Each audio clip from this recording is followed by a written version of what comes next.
Hello, welcome to Dinner Table Belonging, not Syndrome. Who do you think is our guest today? Alright, I will tell you, it's Rahul Gala. He has even started his own gala party. Just kidding. But he did set up his own firm, Gala Financial Services. I'm really excited to ask him questions. So let's give him a warm welcome. Please enjoy the food. Thank you for inviting me.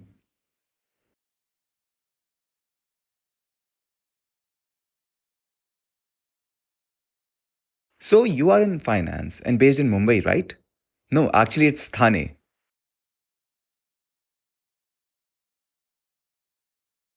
Alright, Thane is still close to Mumbai, right? And Mumbai is well known for its financial sector. And now you've come to Bangalore, the IT hub. How does it feel to be here? Oh, Bangalore is so cool. It makes me feel very comfortable. But I bet the traffic's on your mind, right? Exactly. Anyway, how's the weather? Everything's perfect. Almost 100%, but that 1% is the traffic.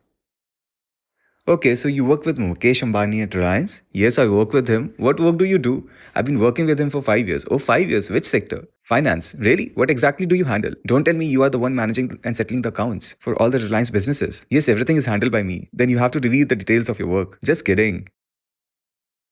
Why does finance interest you so much?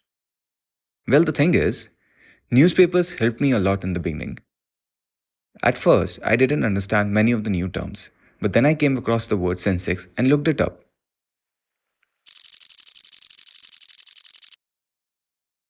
Seeing Sensex or BSc with figures like 3000 or 5000, I had no idea what it meant. Even after asking around, it didn't become any clearer. That really motivated me to learn finance, which became one of the building blocks. Also, my family struggled with financial matters. That became another block, and my interest kept growing. What kind of challenges did your family face? Well, my family is deaf. Oh, really nice. They needed to get some financial work done, but they kept facing communication challenges because there was no accessibility. So that pushed me to start my own firm to ensure better accessibility.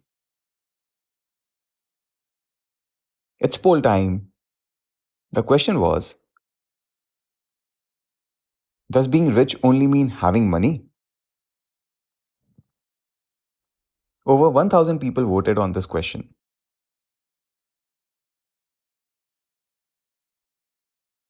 59% of them voted yes.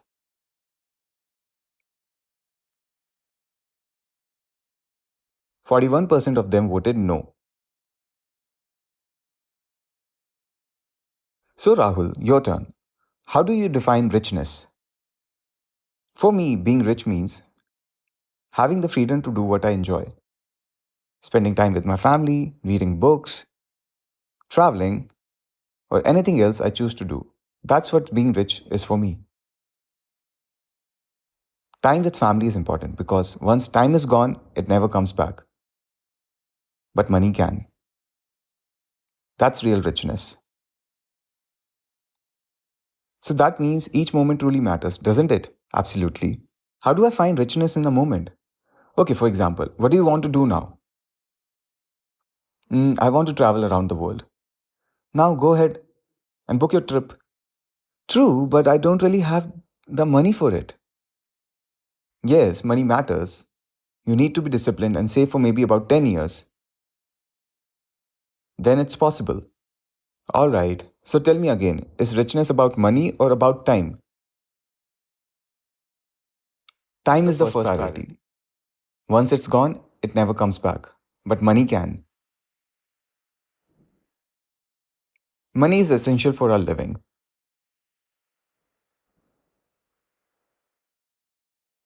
But which is better? Earning more money from a job or loving your job the most?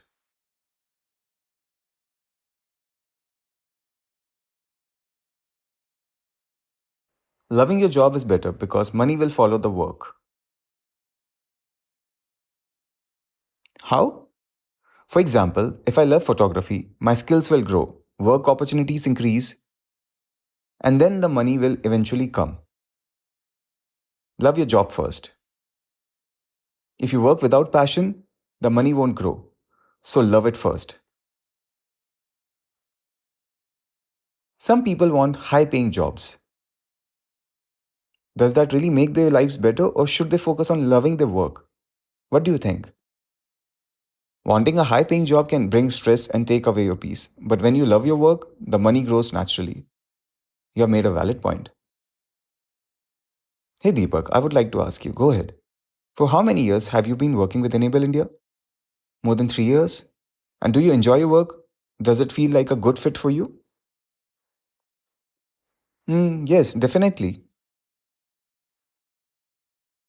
Since childhood, I have loved watching TV programs where a moderator or MC runs the show. My role aligns with me somewhat, so I love the work. You have finally reached the role you love the most. It makes sense. Some of my friends get excited when their salary arrives, but after they face EMI, loan, rent, and family expenses, they get disappointed and end up adjusting again. The same emotions return every month. How do we avoid falling into this pattern? It's simple. You really need to know financial literacy, which can help you change your situation.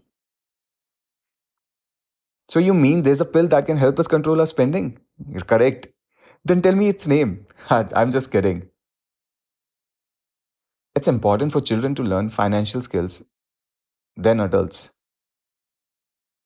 Schools in India cover subjects like science, maths, etc., but they don't really teach finance.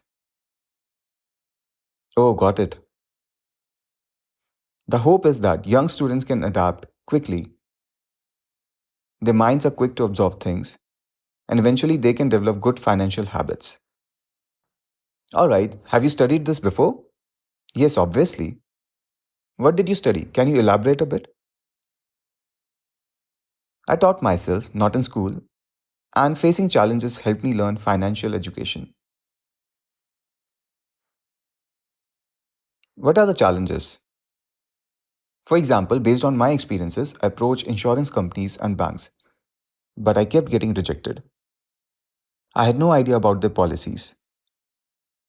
In the end, I gained financial knowledge by analyzing things myself. If I had known earlier, I wouldn't have approached them. By the way, you started your own firm at a young age. How did you earn clients' trust as a financial consultant for mutual funds, insurance, investments, and more?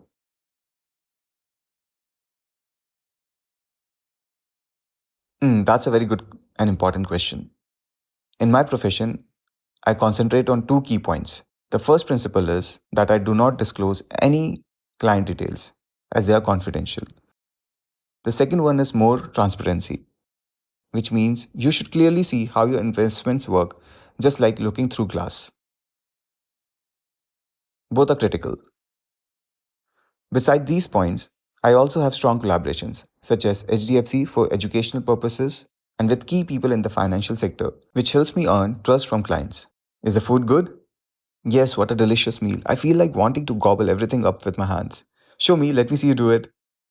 You'll see me do it soon, within 5 minutes. Again, it's poll time. The question mentioned choosing which is better, a stable job or running your own business. More than 1200 people voted in it. 45% of them prefer job. 55% of them prefer business. Which do you think is more suitable? Having a stable job or running a business? Both are important. To establish a business, you need experience from working a job for at least 10 years to understand the structure. Many successful entrepreneurs first worked in jobs for more than 15 to 20 years before achieving their own companies. So, yes, both matter. The job helps you learn the structure, ethics, and system needed to run a business. Here's the last question. There's a wide audience here, from young to older deaf community members. What message would you like to give them? I want to tell you that if someone finishes studying and starts working, it doesn't mean learning stops. Continuous learning is important. Always keep learning new things. In our lives, just like trees need water, otherwise they dry up. Similarly, our lives can dry up too. So keep watering your tree by learning new things. No matter your age, education is lifelong. Wonderful. Thank you for the thoughtful answers to my questions. They really helped clarify everything. I truly appreciate your precious time. Thank you for inviting me to the show, and thanks to your whole team as well. Let's dig in and enjoy some food.